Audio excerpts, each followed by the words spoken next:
Bonjour, mesdames et messieurs, et bienvenue à le Metal Podcast. Metal Serfrala. Welcome, willkommen. Irgendetwas auf Romansch. Nous Salut zusammen. sommes dans la Suisse Romandie. Oui. Yes, Falls, oui, ihr oui. euch, falls ihr euch fragt, wieso wir so komisch tönen, das ist morgen früh, Oh. weil wir haben diese Woche keine Zeit gehabt, um unter der Woche aufzunehmen. Darum trinken wir jetzt einen Kaffee. Und Yes. wir haben vorhin gerade voll professionell unsere Stimmen aufwärmen, weil wir sind ja noch nicht den ganzen Tag am Reden gewesen. Und dann haben wir gedacht, das ist ja ein Metal-Podcast. Da gibt es ja noch vielleicht einen oder zwei Sänger, die zuhören, oder Gitarristen, die singen, oder Schlagzeuger, die singen. Da könnten wir doch unsere... Du hast ja nicht besser mehr Ahnung als mir. Aber wir können ja gleich unsere Stimmaufwärmtipps mit denen sharen. Einfach so richtig Mansplaining-mäßig, weil wir einfach es ist zu früh am Morgen, gerade viel Kaffee gehabt. Einfach so richtig Mansplainen, so niemand hat danach gefragt, wir machen es trotzdem. Okay, du Stimme aufwärmen. Und zwar machen wir den King Kong oder der DiCaprio macht in Dings, wie heißt der Film? Wolf of Wall Street. Ja, voll. Einfach schnell. Das ist, ja, das ist ein guter. Muss ich schnell bei mir. Super, ja. Jetzt kommt's, ja. Jetzt bin ich warm. Das ist nice. Ich habe eben auch, wir haben mal unseren Gesangslehrer, Musiklehrer in der Sek, der Kienholz, richtig geiler Lehrer. Shoutout an Kienholz. Ohne ihn würde ich glaube nicht Musik machen heutzutage. Oh, das ist cool. Vor allem Shoutout an Kienholz, weil ja. Okay, es ist hure offensichtlich, dass das Schulzimmer immer nach Gras gestunken hat. Das ist einfach, das ist glaube jedem aufgefallen, der da drin ist. Außer mir, weil 16-jährige Silvan einfach noch nicht gewusst hat, wie Gras schmeckt. Weil Ja, voll. Hast du später gelernt. Jetzt mal kurze Frage. Glaubst du mir, dass ich noch nie in meinem Leben gekifft habe? Ja. Gut, Ja. aber einfach nur, weil du mich kennst, weil sonst glaubt es mir niemand. Ja, du bist auch genug exzentrisch ohne extra Das Mittel. stimmt. Nein, eben, der Kienholz, das ist, by the way, haben wir herausgefunden, irgendwann der Yannick von Paleface und ich haben herausgefunden, dass wir den gleichen Musiklehrer hatten. Das ist cool. Beim einen ist es ein bisschen erfolgreicher rausgekommen als beim anderen. Aber in dem Sinne Ding war, du musst eigentlich quasi deine Zunge oben an den Gaumen anheben. So. Und dann machst du einfach I und machst ein I und dann machst du aus dem I machst du dann ein U. Nur mit deinen Stimmbändern. Machst du so I. Und du sollst das Maul nicht bewegen dabei. Okay. Und das ist noch gut, um die Stimmbänder aufwärmen ein bisschen. Cool. Ja, wir müssen mal irgendwann einen Sänger da holen, der uns mal Tipps zeigt. Habe ich literally noch nie gemacht. Bei Ja. einem Auftritt die Stimmbänder aufwärmen. Ich mache einfach immer nur so einfach zum Schleim lösen. Ja. Also, Jeder hat seine Routine. Ich weiss, der Mike, unser Sänger Whiteout, hat seine Routine. Aber nachher habe ich... Gott, Alter, auf den Sack, Alter. Ja, wirklich. Hat er immer noch die gleiche wie bei Safer Last Breath? Wahrscheinlich ähnlich, ja. Ich meine, Geht es immer noch etwa 20 Minuten? Er ist so etwa, ja, eine halbe Stunde oder so. Ich meine, ich bin auch so eine Stunde bis eine halbe Stunde einfach am Strecken, weil ich so einen alten, nicht trainierten Körper habe, oder? Und Dings, aber bei Cybercore habe ich etwas Spannendes gesehen, als ich mit Cybercore gespielt habe. Der hat einfach so ein Glas gehabt mit so, glaube heißes Wasser oder so, und hat einfach reingeblasen mit so Stroh. Also, einfach so eine halbe Stunde oder so. Einfach so, the fuck, okay, spannend. Also es gibt sicher mega viele Techniken, die man Aber lernen kann. das ist etwas, was immer in meinem Kopf geblieben ist. Der Mike hat nämlich immer warmes Wasser getrunken. Der hat vor dem Gig immer warmes Wasser getrunken früher. Oder im Studio. Ich bin mal, ihre erste Demo bin ich mit ihnen nicht aufnehmen, ich bin nur filmen und fotografieren. Der hat immer heißes Wasser getrunken. Ich schwöre, der ist immer mit einer PET-Flasche warmem Wasser rumgelaufen. Ja, der Mike ernährt sich und trinkt wie ein Mönch im Fall. So, der ist wirklich sehr dediziert auf seine Kunst, oder? Ja. Dediziert, sagst du? Er hat immer gesagt, ja, dedicated. Ich weiß nicht, wie dedicated auf Deutsch heisst. Aber ja, er hat gesagt, es sei besser zum warmes Wasser trinken während der Show oder vor der Show, weil es Stimmbänder nicht belastet. Das wird stimmt, kalt. ja. Das ist so. Das stimmt sogar, das habe ich dann auch mal gemacht und Aha. das bringt es wirklich. Und dann habe ich es vergessen und jetzt ist mir wieder in den Sinn gekommen, wo ich an die guten alten Zeiten denke. Bei einem von meinen ersten Konzerten, wo ich gespielt und gesungen habe, habe ich kaltes Cola getrunken. Und es ist einfach komplett schon der Schlechte. Du, jedes Mal, wenn ich wieder einen Gig spiele, wo ich nicht fahre oder einfach sage, ja okay, heute trinken wir ein Bier und dann während dem Gig ein Bier auf der Bühne haben. Bei der Punkband geht es einigermaßen. Ja. Bei Versus, wenn ich einfach jeden Song noch screamen und so, ist es einfach ein bisschen mühsam. Und die ganze Zeit so, Ja, das ist nicht gut. rülpsen. Ja, Herrlich. das ist nicht gut. Herrlich. Genau, easy. Ja, aber da sieht man wieder mal den professionellen Unterschied von Whiteout und Versus. Whiteout eine halbe Stunde vor dem Set anfangen aufwärmen. Versus eine halbe Stunde vor dem Set Ja, irgendwo. Weißt du wieso? 5 Minuten vor der Show. Hey Jungs, gibt's noch einen Schnupf? Hey nein, wir sollten keinen Schnupf nehmen, weil sonst kommen wir nachher wieder nicht mehr auf der Bühne klar.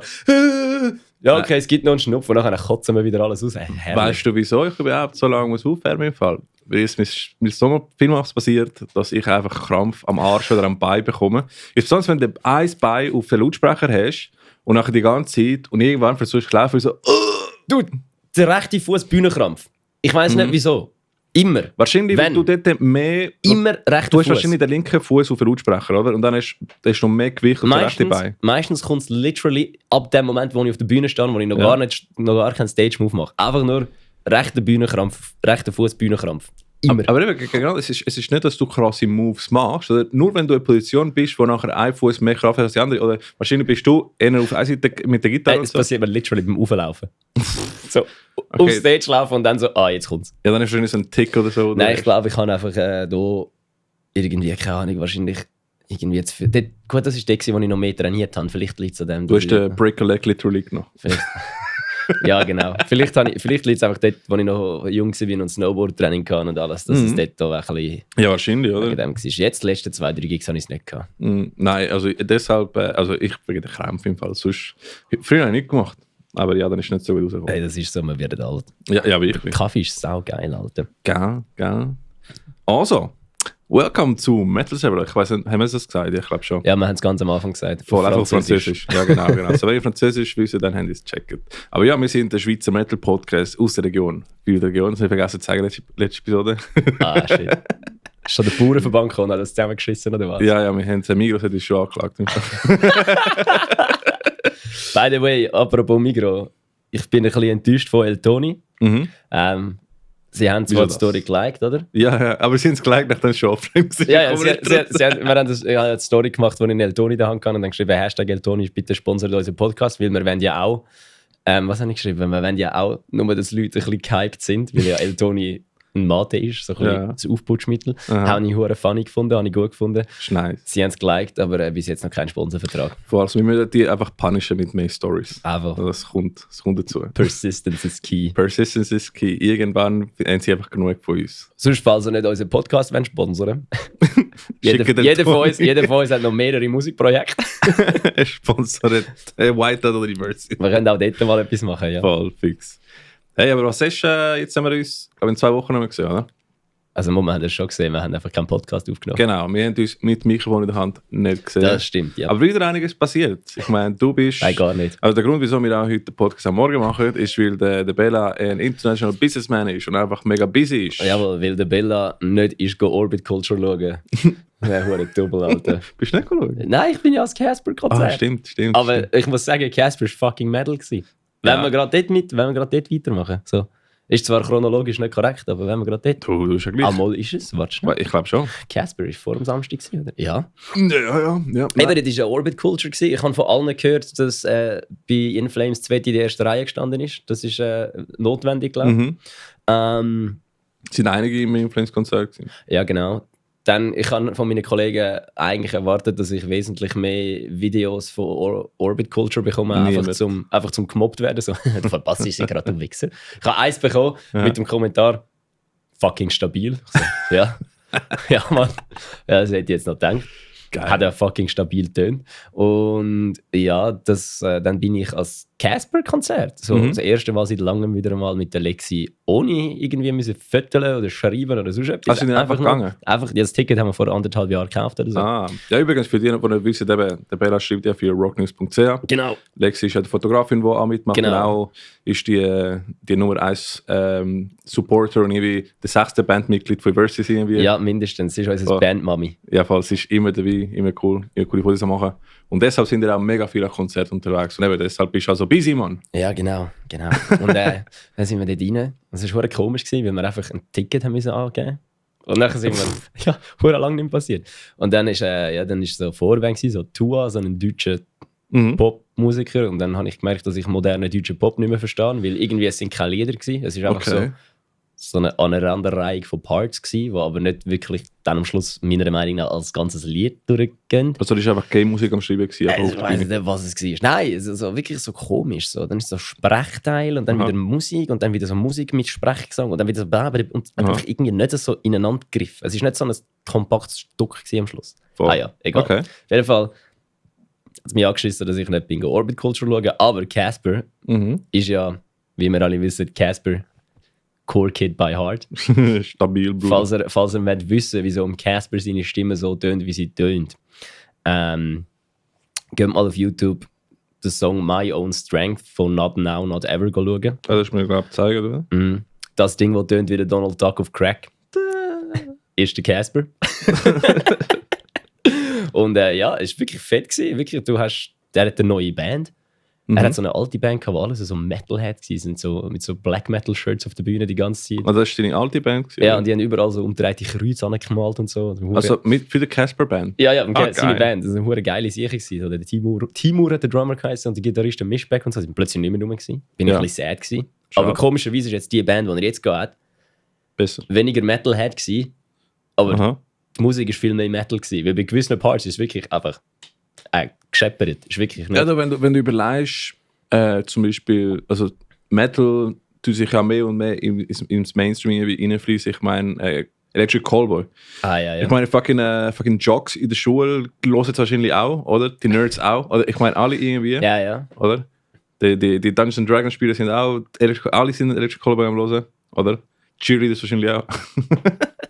Ja gut, wahrscheinlich ist der Casper einfach der gewesen und hat gesagt, wir machen das jetzt so und seine Musiker sind halt einfach gute Musiker und darum ist es geil. Oh. Ja, und dann, es ist voll, die Bühne ist einfach so ein Wald gewesen. Er hat so einen Wald aufgestellt auf der Bühne, so Blümchen und alles. Hier eine riesige LED-Wand, hure sexy. Ja. Und dann am Schluss, also es war wirklich ein gutes Konzert gewesen. Wir haben uns wieder gefühlt wie mit 16, weil wir haben gesagt, hey, Casper haben wir vor 12 Jahren das erste Mal gesehen. Und dann haben wir gedacht, gut, machen wir wieder mal wie früher. Haben wir uns Gin-Shots gekauft im Drinks of the World, so in die Zocker reingeschmuggelt und dann dort Asi-Gin-Tonics gemacht. Hast du einfach Tonic-Wasser bestellen oder wie? Der Lex, ihr Freund, hat sich Tonic-Water bestellt. Das ist so ein bisschen die erhobenere Asi-Gin-Tonic-Variante. Wir sind für den vollen Asi-Gin-Tonic gegangen und haben einfach Sprite genommen. Okay. Das ist der Shit. Ja, und dann am Schluss haben sie den Song, wie heisst der jetzt? Ist eigentlich egal, wie der Song heisst. Aber auf jeden Fall, ich habe immer schon gedacht, der Song hat viel zu viel HC-Einfluss. Und dann irgendwann, am Schluss vom Lied, macht es plötzlich einfach solche Dinge und ich denke mir so, Bro, what the fuck? Wieso tönt das jetzt langsam wie ein Song von Refused? Und dann irgendwann macht es wirklich einfach einen Start, dass er dort so schnippst mit seinen Fingern und dann kommt wirklich so Du redest gerade mit jemandem, der Refused nicht los. Du kennst Refused nicht, Bro. Da kommt einfach New Noise von Refused. Von Namen schon. Aber den Song, den einen kennst du. Ich glaube, du hast mir auch gezeigt. Nein, ich glaube es nicht. Aber Refused, der Song, der, wo da steht, dann kommt so Can I scream? Den kennst du echt nicht. Nein, also ich... Du hast mir ja gezeigt, glaube ich, weil wir haben darüber geredet. Haben wir schon mal darüber geredet? Aber einfach Casper, einfach nicht vom Konzert, sondern vorher. Easy. Ja, du, Maybe. Auf jeden Fall kommt plötzlich so der Song und der Casper hat sein Lied umgeschrieben, dass es auf New Noise for Refused geht. Und falls jetzt irgendjemand da rein, also nicht da rein, ich kenne da rein außer der Ricky und ich, und der Ricky kennt den Song offensichtlich nicht. Und wenn du dich jetzt angesprochen fühlst, weil du den Song New Noise for Refused nicht kennst, aber du hörst HC oder Metalcore oder Punk, dann gehst du jetzt besser die Wissenslücke füllen, weil das ist der Ursprung von allem. Der Song, das Album. Wirklich? Das Album heisst The Shape of Punk to Come. Wann haben Sie den Album so released? In den 90er. Okay. Und das Album heisst The Shape of Punk to Come.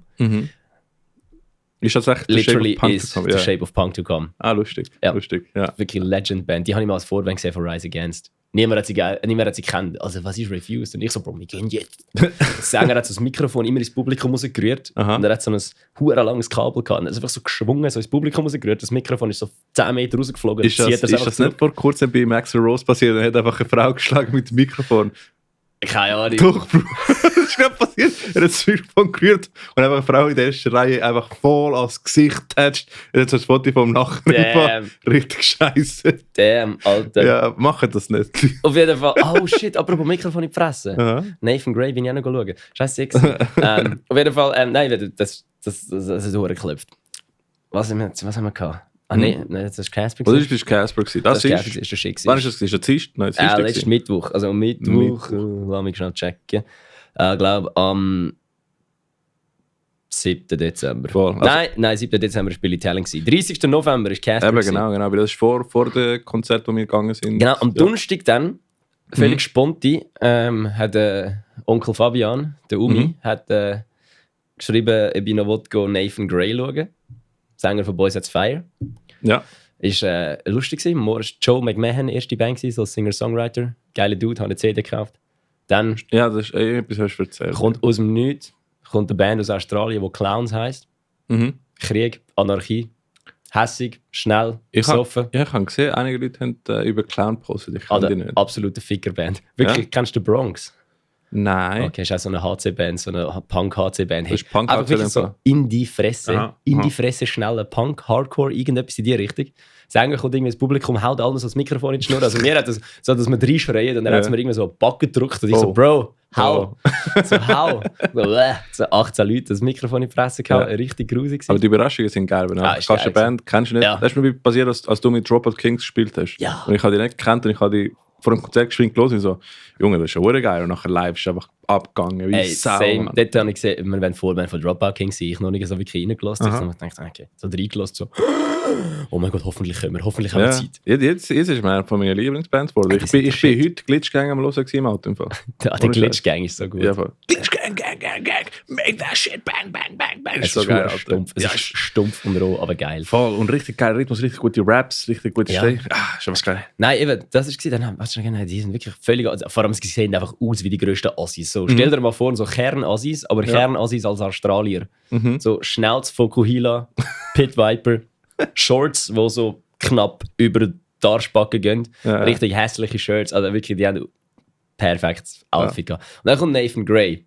Und wir Aha. sind draussen etwas trinken. Nathan Gray ist der Sänger von Boys That's Fire. Mhm. Richtig geile Band, richtig guter Sänger, richtig krass. Und ich habe mit ihnen und ich habe so auf die Bühne geschaut und mir so gedacht so, hä? Hey, sorry, ich komme nicht mehr raus. Wieso? Ja, Nathan Gray hat einfach so ein komisches Kleid angehabt, so. Und so eine rechte feminine Frisur und ist geschminkt gewesen. Und ich so, hä? Mach den Drag. Literally, habe mich gefragt, wieso meine Großmutter auf der Bühne steht. Habe meine Freundin gefragt, ob er aussieht wie meine Großmutter. Meine Freundin so, hat was? Ja. Anscheinend hat der Nathan Gray sein Coming Out gehabt. Ich weiß nicht genau, wirklich? was genau. Es ist einfach so ein bisschen. Ich hab gemeint, er würde Twisted Sister nachmachen. Nein, er hat, Okay. ist glaube effektiv. Ich kann es nicht so. Es interessiert mich ehrlich gesagt auch Ja. einfach nicht, weil es hat so wie. Ist etwas Persönliches schlussendlich, oder? Ja, es ist erstens etwas Persönliches und zweitens, es interessiert mich effektiv nicht, was Leute sind. Das verstehen viele Leute falsch, wenn ich das sage, Ja, aber ich weiss, es was du interessiert mich effektiv nicht, ob du schwul bist, ob du bi bist, ob du hetero bist oder Dings. Ey. Wenn du eine okay Person bist, dann ist Ja. das doch gut. Absolut. So, alles andere ist scheiße. Am Schluss ist entweder bist du eine coole Person Genau, oder bist du ein Arschloch, entweder ich oder? will mit dir einen Kaffee trinken oder nicht. Ja, genau. Alles genau, andere genau. ist nicht wichtig. Und ja, und dann ist das super lustig gewesen, ein gutes Konzert gewesen. Und ich einfach jedes Mal, wenn ich auf die Bühne geschaut habe, meine Großmutter gesehen, also Bro, nein.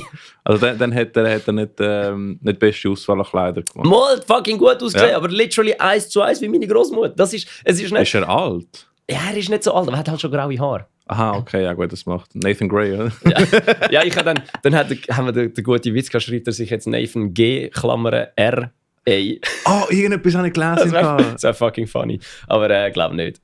Nein, dann hast du... Warte. Ich habe es glaube einfach im WhatsApp Du hast geschrieben. mir, glaube ich, ja, ich habe gemeint, dass ich wirklich so Das haben wir lustig gefunden. Ich habe wirklich gemeint, er hat so in Instagram... Ich höre jetzt schon irgendwelche so blauhaarige Twitter-Leute so. Oh, Das schlimm. ist homophob. Ich so, nein, ist es nicht. Das ist Ja, ein dann Witz bekommen wir gewesen. unsere ersten Hater. Das ist Voll auch- geil, Das ist finde ich auch auch gut. Voll. Ja, das war. Ja, Und dann, dann sind, was ist das Donnerstag gewesen, oder? das war Donnerstag, nachher, ich glaube, am Freitag hatte ich Geschäftsessen eins. Eben, dort bin ich Promised Irony of Fate geschaut. Aber Dort, Shoutout an Sveti. Ja, Das war ein cooles Konzert. dort gewesen. ist Sängerin von Irony of Fate. meine Freundin, die Sängerin von Irony of Fate, auf den Arsch schauen. Ja. Ah, stimmt, ja, voll. Sie war eben da dabei. Gewesen. Ja, voll. Das ist lustig. Ah, und Sveti hat gesagt, sie hat sogar unsere erste so Episode gelassen. Oder Damn. eine mindestens. Also, Shoutout, mega Hype. cool. Wir sind jetzt berühmt. Influencers, Brudi. Nein, aber es war ein geiles Konzert. gewesen. Geiles Konzert, sie haben Promethy richtig gut. Gehen Sie noch schauen, bevor Sie in die lange Pause gehen, weil Sie machen Hiatus. Ey, aber Promethy, Mhm. der Sänger, Mhm. das ist der gleiche Sven. Sänger wie für Artifiction, gell? Ja, genau, das Sven. Darum kommt mir das so bekannt vor. Jetzt komme ich raus. Voll. Schaut an Sven, ist auch ein cooler Sieg. Hat auch den Podcast gelassen, haben wir gesagt. Fame. Wir sind jetzt Fame, Alter. Ja, Mann, nein, aber richtig gute Musik gewesen im Fall. Also richtig geil. Und ja, ich glaube, Promethy spielt noch 1-2 Shows, bevor sie eben im Hiatus gehen. Also ich würde mal sagen, ich habe es leider nicht aufgeschrieben, schauen wir es nachher vielleicht, tun wir in den News nachher vielleicht erzählen. Hey, es gibt ein Aussterben von Schweizer Metalcore-Bands. Ah ja, Mann, und die sind schon ein Weile in der Szene, im Fall, ich glaube 2000. Ja, man gehört 12 Jahre im Josh und Brian Podcast, aber ich weiß es nicht so genau. Ich hätte 2008, 2009 vielleicht so. Ja, das wären 12 Jahre. Ja, ich glaube, ja. Voll. 14. Maybe. Das wären 14 Oh, scheiße, ja. Ja, voll. Nein, es ist mega schade, wirklich. Es ist eine sehr gute Band, sehr gute Musik. Und ja, das war es. Ist geil gewesen. Aber am nächsten Tag ist auch noch cool gewesen. Das ist fett. Das war ausverkauft im Fall. Aha. Anscheinend war es ausverkauft gewesen. Voll. Erzähl mal ein bisschen über den Abend. Das ist cool. Ja, wir haben den Abend, glaube ich, relativ anders erlebt. Ja. So, nicht unbedingt anders, aber einfach auf einem anderen Pegel. Es hat gleich angefangen, sagen wir so. Ja, wir sind beide, ich bin schon nicht nüchtern da reingelaufen. Also. Aber ist nicht, nein? Nein. Also der Bär hat Gas gegeben, richtig Ja, lustig ist halt, wenn Safe Last Breath spielt, das ist meistens nicht gut, für die Leber. Vor allem, wenn er an Lotrify rum ist. Ah, voll, ja, stimmt. Ja, das war geil gewesen, ja. Das ist einfach eine klassische Safe Last Breath Show gewesen. Ja. Sie sind gekommen, haben gefickt, sind gegangen. Hey, es ist... Neuer Song, Finde the Killer, ja. habe ich ihnen auch gesagt. Ja, es ist ein Crossing Point. Breaking Point. Point. Ist ein bisschen anders wie ihre sonstigen Songs. Hat ein bisschen mehr... Bisschen Nu-Metal ist. Ein bisschen mehr Nu-Metal und ein bisschen weniger... Ja! Und einfach bläst bis die ganze Zeit. Das ist geil. Aber ich liebe es. Aber nein, es war in der Hafenkneipe Zürich gewesen. Sehr kleine Location, muss ich sagen. Es war sehr kuschelig drin gewesen. Ebri in Fancy hat es einen genannt. Es ist Ebri in Fancy, absolut. Es hat eine sehr coole Auswahl an Bier und Craft Beer dort in der Bar. Richtig geil. Ich habe die ganze Zeit einfach alkoholfreies Bier getrunken.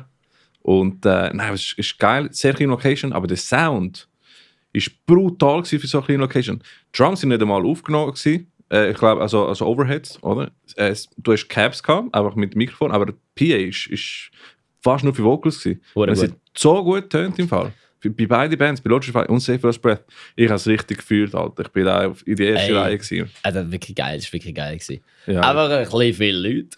Ja, aber fast 100 Leute in der Location und eben, es hat wirklich keinen Platz mehr gehabt. Also hättest du auf WC gehen, so good fucking luck, Alter. Ja, also ich habe immer durchgezwängt, um aufs WC zu gehen. Das war lustig. Da habe ich mit dem Mike von Anthem for a Dying Day, gell? Ja, genau. Dem habe ich noch auf dem WC Selfies gemacht. Dann sind ein bisschen andere Dudes gekommen. Dann haben wir mit denen Selfies gemacht. Wir haben jetzt auf unserem Handy Selfies mit irgendwelchen... Wir sind so geile runde Spiegel im WC. Ja. Dann haben die IP-Sort teilt, das war auch lustig. Da habe ich ein Foto gemacht. Ah ja, stimmt, das haben wir auch noch.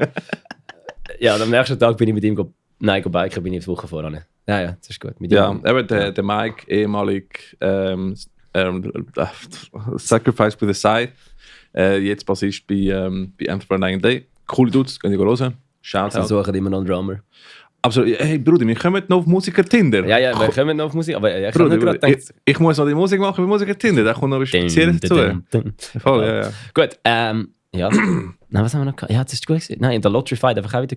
Lotrify, Thatch wie immer, oder? Wirklich einfach wirklich stabile Band. Aber können wir jetzt mal das Genre von Lotrify definieren? Metal, es ist Metal, gell? Ich habe genau das gedacht, als ich die am Schauen war. So, das, wo wir letztes Mal glaube ich, war, wo wir gesagt haben, ja, das sind einfach Metal, weißt du, sie haben Power Metal, Heavy Metal drin, sie haben Blastbeats, plötzlich so tiefe Grow, so dude. Und es ist wirklich crazy. Und es ist einfach Metal in a nutshell. Einfach Metal? Ja, voll. Aber so, wenn irgendjemand muss sagen, can you show me a Swiss Metal Band? Da, Lotrify, Metal. Und am Schluss, was haben sie gespielt? Scooter-Song?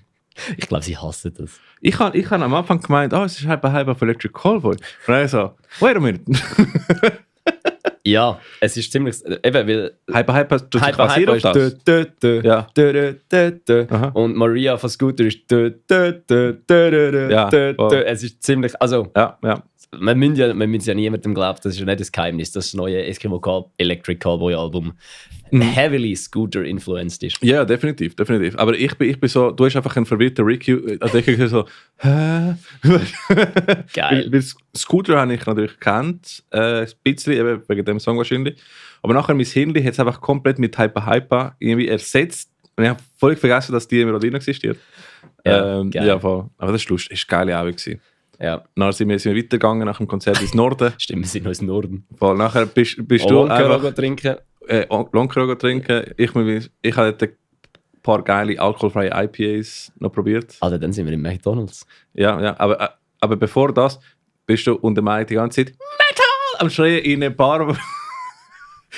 Und ich sage, Junge, ich hoffe, die rühren uns nicht weg. weil Norden ist nicht der Ebri, ist sehr ähnlich, weil die Besitzer sind ja zum Teil die gleichen. Viel, Shoutout. Aber es ist ruhiger, es ist so ein bisschen mehr hipstermäßig. Also Leute sind einfach so am Gespräch. Und der Mike und ich wie so zwei Idioten. Also, ja, so genau. Völlig daneben. Und ich so, Boys. Weißt du, ich bin so wirklich wie der Kindergartenlehrer. Jungs, tschüss mal. Es sind ja alle besoffen gewesen, außer du. Du einfach so wie so der Kindergärtner. So. Voll, ja. Ja, und nachher sind wir Mac gegangen. Bin ich ausgelacht worden von diesen Hurensohn Mac-Arbeitern. Ja. Gell? Es ist schon, weil du hast es für einen guten Zweck gemacht. Erzähl mal, was du gemacht hast. Im McDonalds hat es dort so ein Plüschtierchen gehabt, man konnte kaufen für 5 Stutz. Und dann ist da gestanden, die 5 Stutz werden gespendet an irgendeine Organisation, das Kind Weihnachtsgeschenk bekommen oder so ein Scheiß. Und ich habe das Plüschtier gekauft. Und dann haben sich, ich habe gesehen, wie sie es eingepackt haben, die zwei Hurenkinder dort hinten, zum genderneutral bleiben.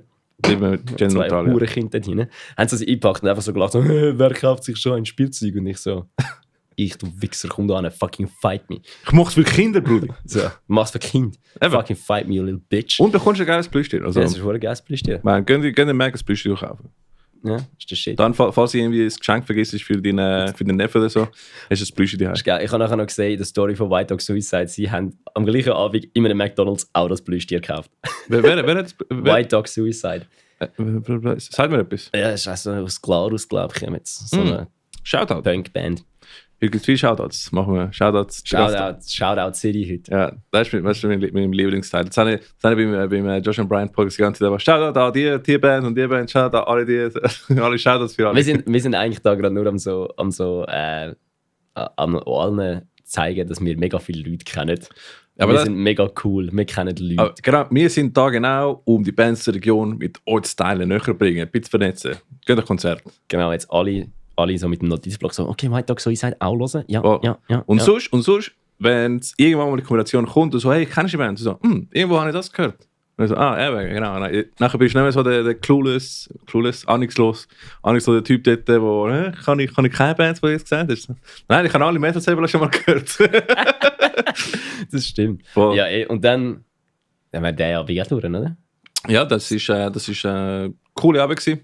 Dann sind wir heimgegangen nach dem Mac. Hast du noch etwas gemacht nachher? Also du schon. Ich bin am nächsten Tag dann einfach noch mit der Versis ein bisschen Songwriting machen. Und voran sind wir mit den Boys von Sons of Coherence noch schnell im Bandraum hängen, um rasch zu schauen, ob das irgendwie etwas wäre, dass wir vielleicht nächstes Jahr mal ein paar Konzerte miteinander spielen. Cool. Das wäre etwas. Kommt etwas. Das sind geile Sachen. Ja, Shoutout. eventuell ist schon etwas rausgekommen dabei. Okay. Und sonst müssen wir noch organisieren. Nice. Aber Songwriting ist gut gegangen. Oi. Weil ich nehme mal die Sons of Coherence haben die paar Bierchen schon gehabt. Nein, wir sind mit Versis Songwriten. Zuerst Songwriten? Nein, wir sind zuerst zu ihnen, kurz checken und dann Songwriten. Ich meinte, ich habe ein paar Bierchen mit den Jungs getrunken und nachher sind die Songwriten. Eis. Ja. Okay, Ist gesund bleiben. Ja, ist ausnahmsweise für eine Versis mal ein Bier. Ist besonders nach dem Abend vorher. Das stimmt, ja. Und dann, was haben wir schon? Du bist busy gewesen diese Woche? Du hast noch etwas? Ja, ich bin am Billy Talent Konzert am Mittwoch. Wow. Das ist der Figa gewesen, Alter. Billy Talent. Einfach wirklich immer noch fucking stabil. Billy Talent ist das Name, den ich immer gehört habe und nie wirklich gelesen habe. Ist es ein Typ oder eine Band? Das ist eine Band, solltest du mal anfangen. Wirklich. Weil ich habe immer gemeint, es ist so Billy, der Solist, der seine Band das ist, ich weiss nicht, vielleicht halt, weil du nicht in der Schweiz wann bist du da hingekommen? 2011, 12. Ja, das ist ein bisschen late to the party für Billy Talent. Sind die gross da gewesen, oder? Das ist so eine kanadische Band und die sind halt so, die haben Fallen Leaves. Wann ist das Album rausgekommen? Wann ist Billy Talent 2 rausgekommen? Die haben 1993 haben sie sich gegründet. Sie haben dort Bass geheißen. Also eine alte Band schon. 1993, ja, ist krass. Boah, die sind 29, die Band gibt es nächstes Jahr 30 Jahre. Ja, und Billy Talent 2, das ist das Album, das der Durchbruch gehabt hat. Feeling old yet? Sag's nicht. Billy Talent 2, das war der Durchbruch von ihnen und das ist im Jahr 2006 rausgekommen. Okay. Und das ist so dort auf MTV. Und die Cheater von 3 Days Grace. Genau, das ist so dort auf MTV und so immer gelaufen. Und darum sind da alle Kids. Mit fucking Next, weißt du noch? Ja, und da sind alle Kids eben immer am das hören gewesen, und das ist, darum sind die da, also sie sind hauptsächlich in Deutschland sind sie riesig. Das ist so, die haben so Rock am Ring gespielt und so und haben halt den deutschen Musikmarkt ist anscheinend der zweit- oder drittwichtigste Ja. nach dem japanischen und amerikanischen. Aber man vergisst, wie wichtig und wie prägend MTV und das Ganze irgendwie war. Ja. Ich meine, wenn eine Band im MTV gekommen ist, alle haben es gehört. Ja. Ich weiss noch, wo Queens of the Stone Age in MTV war und ich habe immer noch die Erinnerung, so als Kind so, was ist das? Oder Dings, was ist es gewesen? Nicht, also 3 Days Grace natürlich auch, aber 30 Seconds to Mars, oder wo sie das Video gebracht haben mit den Samurais oder so. From Yesterday das. Yesterday. Fun Fact, jedes Mal, wenn ich den Bucky sehe im Marvel Universe, Wer ist der Bucky? der Bucky ist der Winter Soldier, der mit dem Metallarm. Er sieht auf jeden Fall mit den langen Haaren sieht er 1:1 aus wie der Sänger von 3 Days Grace in dem Musikvideo. 3 Days Grace, 30 Seconds to Mars in dem Musikvideo. Und jedes Mal, wenn er gekommen ist, bin ich so From Yesterday. Weil er ist ja auch aus der Vergangenheit. Er ist ja wieder Captain America, ist ja auch eingefroren worden. Aber weißt du, was lustig ist? Auch wenn ich die ganze Band so mega gefühlt habe, im Fall, ich kann nie wirklich etwas mit My Chemical Romance anfangen. Oh. Ich weiß nicht wieso. Nicht? Ich weiß nicht wieso. Ich habe auch erst sehr spät angefangen damit. Dafür ich muss sagen, oder ich hatte einen Kollegen, der richtig Emo war, oder? Und durch ihn habe ich Alesana kennengelernt. Das ist schon cool gefunden. Das ist so die erste Band, die so geschaut hat, wenn ich so gefunden habe, das ist doch so eine Emo-Band. Ja. Screamo ist eine Screamo-Band, wo Screamo noch ein Genre war. Genau. Ist noch nicht Metalcore gewesen, es hat noch Screamo gegeben vorher. Aber das ist auch nicht das Gleiche. Nein, ist nicht Screamo das ist My Chemical Romance mit Screams. Ja, genau. Das ist MySpace-Ära-Zeugs. Nice. Ich meine, ich kann leider sehr kurz MySpace miterleben. Aber ich kann Bands mit MySpace. Geil. Ja, das ist sick. Ja, und nachher ist es gestorben. Nein, aber My Chemical Romance, kann das mal 1-2 Songs schicken? Schick mal. Ich bin mit denen auch nicht, ich habe das auch lange nicht. Lange neglected. Irgendwann in der RS hat der Kollege gesagt, dass er My Chemical Romance geil findet. Und ich so, kann man mal reinhören. Und dann hat er immer ein Lied laufen lassen, das ich so ein bisschen lustig gefunden habe. Und dann habe ich irgendwann ein bisschen mehr gelassen. Und dann irgendwann habe ich gemerkt, die Band ist fucking grandios. Es gibt irgendwie so Fälle, wo einfach, brauchst du einfach ein paar Jahre, bis du etwas checkst. Zum Beispiel, das ist mir vor kurzem mal passiert, mit der Band Zero Ardor. Oder? Ich habe vor kurzem einen Podcast gehört von Manuel Gagno, der Sänger, mit dem Podcast von einem Drummer. Fuck, wie heißt die Band? Mega bekannte Drummer von der Band. Fuck, müssen wir auch googeln. Podcast heißt Drop the Beat, glaube ich. Ich bin nicht sicher. Und ich so mega spannend, was sie erzählen. Und die Musik, ich habe mehrmals versucht, reinzuhören. Und ich weiss, was du kennst, oder? Die Band. Oder? Ich weiss, wie es dazu gekommen ist, zu dem Sound, wie sie es machen, die ganze Geschichte dahinter. Und ich finde es sehr spannend. Aber in der Musik kann ich mich irgendwie noch nicht ganz einleben. Ist vielleicht wieder etwas ganz anderes. Ist Black Metal mit Black Music schlussendlich, oder? Und es ist sehr speziell, sehr spannend. Ja. Aber ich versuche es immer reinzulassen. Es ist so wie viel Musik hören, irgendwie für mich. Es ist wie so Harakiri for the Sky oder so. Du musst dir Zeit nehmen für die Musik. Das stimmt. Also, du musst so Post-Black-Metal-Zeug ist absolut geil, aber du kannst es nicht hören, wenn du im Stress bist und einfach Dings. Du musst wirklich, entweder lässt es als Hintergrundmusik laufen, wenn du einfach so irgendetwas brauchst, wo einfach so ein bisschen, wo nicht deinen Fokus drauf zieht. Weil ich lerne hure gerne mit Heaven Shall Burn. Ja. Weil es ist so, alle sagen, es ist mega hektische Musik und hässlich, aber Heaven Shall Burn ist nicht hektisch. Ja, Heaven Shall Burn ist zwar so, ich mache immer gerne die Metapher mit Flüssen. Heaven Shall Burn ist wie der Rhein. Okay. Ich meine, hast du schon mal deine Hand in den Rhein gehabt, wenn er schnell fließt? Der hat brutal viel Wasser, das Ding hat Zug drauf. Ja, aber eben, der Rhein ist nochmal eins grösser. Der Rhein hat richtig viel Dampf dahinter. Aber wenn du auf den Rhein schaust, außer du bist am Rheinfall, das macht einfach nur... Also es ist ein Freight Train. Es ist einfach nur eine gerade Bewegung. Ohne irgendetwas. Einfach wirklich schöne, ruhige, gerade. Einfach nur das Wasser, das einfach so richtig ruhig einfach so fließt. Das ist so wie ein Flugzeug. Es sieht so aus, als ob es langsam wird fahren, aber nachher, wenn du das ist so wie Heaven Shall Burn. Es ist einfach so, es ist nicht hektisch, es ist einfach extrem viel. Ja. Und darum, ich kann das gut hören zum Lernen, weil es zieht nicht den Fokus auf dich. Wenn du jetzt so, zum gerade das Beispiel My Chemical Romance nehmen, wenn du jetzt so Welcome to the Black Parade nimmst, der Song, Wegen den Ohrwürmern. Sorry, du kannst dich nicht konzentrieren. Du kannst nicht etwas lesen oder schreiben, während der Song kommt, weil die ganze Zeit «When I was a young...» und du so «Oh, my father took me in...» Es sind so Ohrwürmer, die musst mitsingen. Ja, es ist so, es zieht dich immer wieder rein. Es ist immer wieder etwas Neues, so ein bisschen hektischer halt. So. Ja. Das ist so, Ich glaube, das ist etwas, was ich mit dem Atmospheric Black Metal Zeug sage. Ich finde es mega cool. Also, du hast mir auch gegriffen, dass es keinen zeigt. Finde ich richtig geil. Oder so Bands wie Alcest zum Beispiel. Ja, geil. Sehr cool. Aber irgendwie, amix kann ich es nur für ein paar Minuten los, wenn ich so wie, too much, okay, ich muss etwas wechseln. Ich weiß nicht, das ist so speziell, aber amix passiert mit so Bands, dass nach 2-3 Jahren also irgendwann macht es gleich. Irgendwann hat den Schlüssel im Handy gefunden und jetzt ist es so, oh fuck, ich liebe das. Ich habe früher auch mit dem Zeug nicht anfangen, aber ich bin letztens der Weg einer Freiheit geschaut. Das ist ein ganz anderes Erlebnis wie sonst Konzert. Weil sonst sind Konzerte immer so ein Sänger, der Crowd aufhypt und einfach so, yeah, fucking move, push it back, side to side, fucking kill everyone. So Zeugs. Aha. Bei HC-Konzerten und Metalcore-Konzerten. Und der Weg einer Freiheit, Dudes kommen auf die Bühne, fucking Black Metal. Hast du mir, glaube ich, auch gezeigt. So, Lied ist fertig, danke. Der nächste Song heisst so und so. Und alle stehen dort und schauen dem Ganzen einfach zu. Ja. Ich habe wie mein Bier nicht getrunken, weil es hat mich so reingezogen. Das war wirklich geil gewesen. Und eben, Billy Talent. Yes, Billy Talent, absolut. Um das kurz fertig zu machen. Jetzt alle sagen, hey, wie war das Konzert gewesen? Billy Talent, wie immer grandios. Vor allem wichtig, die Frisur ist zurück. Sommer am Greenfield, Ian Sa, Gitarrist, hat lange Haare gehabt. Alle, Bro, what the fuck? Was ist los? Billy Talent ist nicht mehr Billy Talent. Die Frisur ist gone. Niemand gute Frisur. Hat er was? Was hat er gehabt? Er hat lange Haare gehabt. Lange Haare? Ah, jetzt hat er kein Haar. Er hat lange Haare gehabt. Und jetzt plötzlich hat er wieder sie sind auf die Bühne gekommen und dann ist einfach so die Power. Ich habe gemerkt, ich bin immer noch ziemlich sicher, dass die ganze Power und Energie und Kraft von Billy Talent im Ian Za seiner Frisur ist.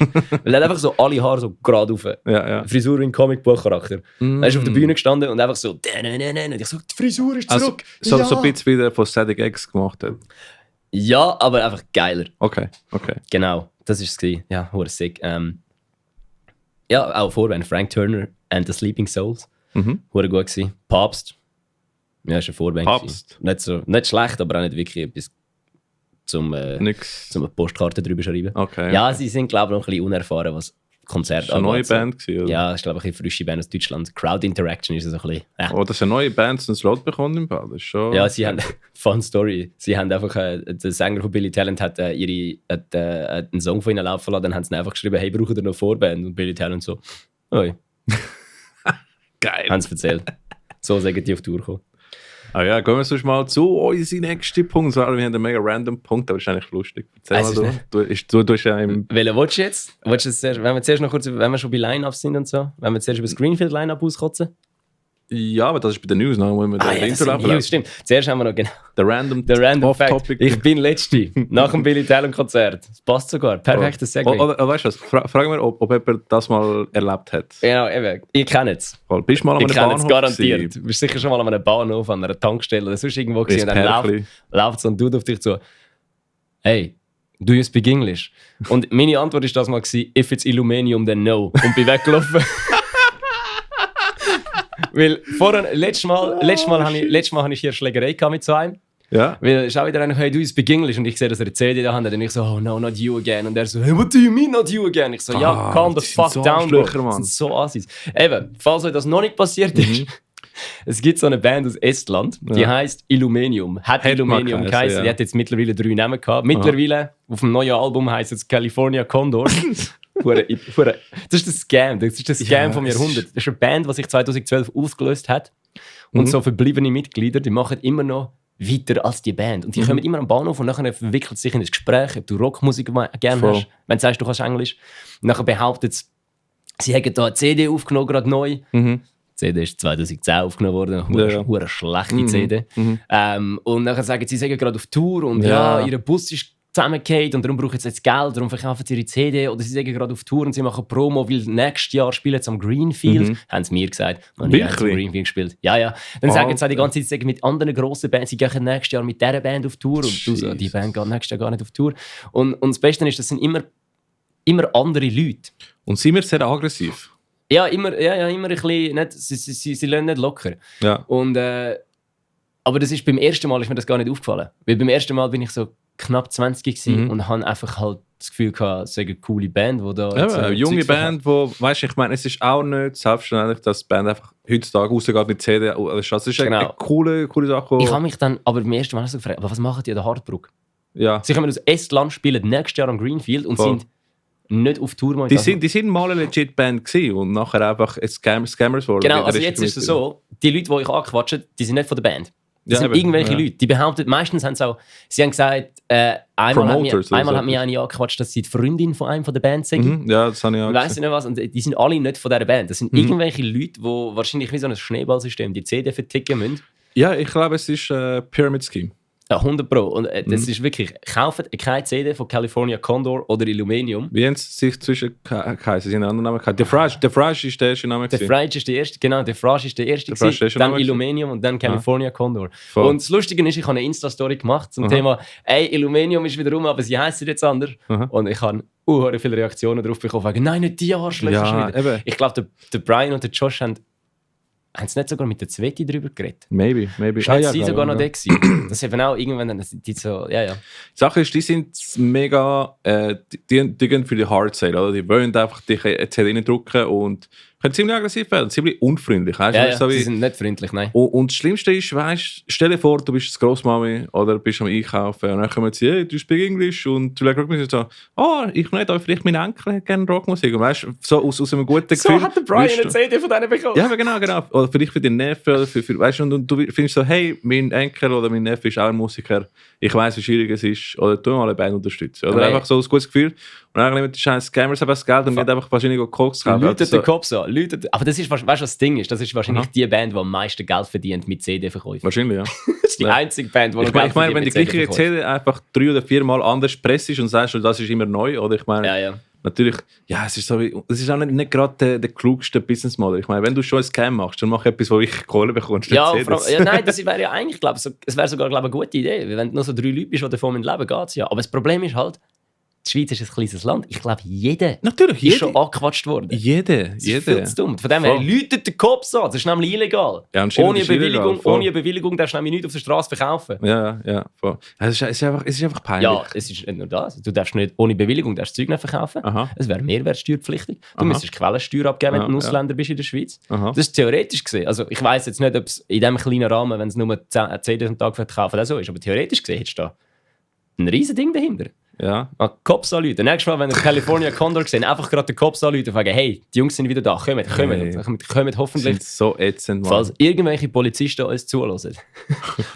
Wenn euch jemand anruft und sagt, die hure Band sind wieder da, kommt mit einem SWAT-Team vorbei, räumt dich ein. Also ich vermute, die Cops kennen die schon, weil, ich meine, aus irgendeinem Grund haben sie den Namen geändert 3 Mal, oder? Ich meine... Ja gut, das stimmt. Aha. Einfach mit dem SWAT-Team vorbeikommen, einräumen und ab mit denen. Aber ihr wisst, wenn jemand auf euch zukommt und sagt, du speak English, sagst du einfach no. Oder fragst einfach, ob es wegen Defrage, Illuminium oder California Condor ist. Ich bin wirklich eigentlich nicht so ein radikaler Ausländer-Gegner, aber die sich ausschaffen. Nein, aber ich würde auch aufpassen, weil die können ziemlich aggressiv werden. Wer weiß, wenn man zu irgendwie dumm lustig gemacht, vielleicht werden sie auch aggressiv. Wer weiß, weißt du? Einfach ignorieren, weiterlaufen.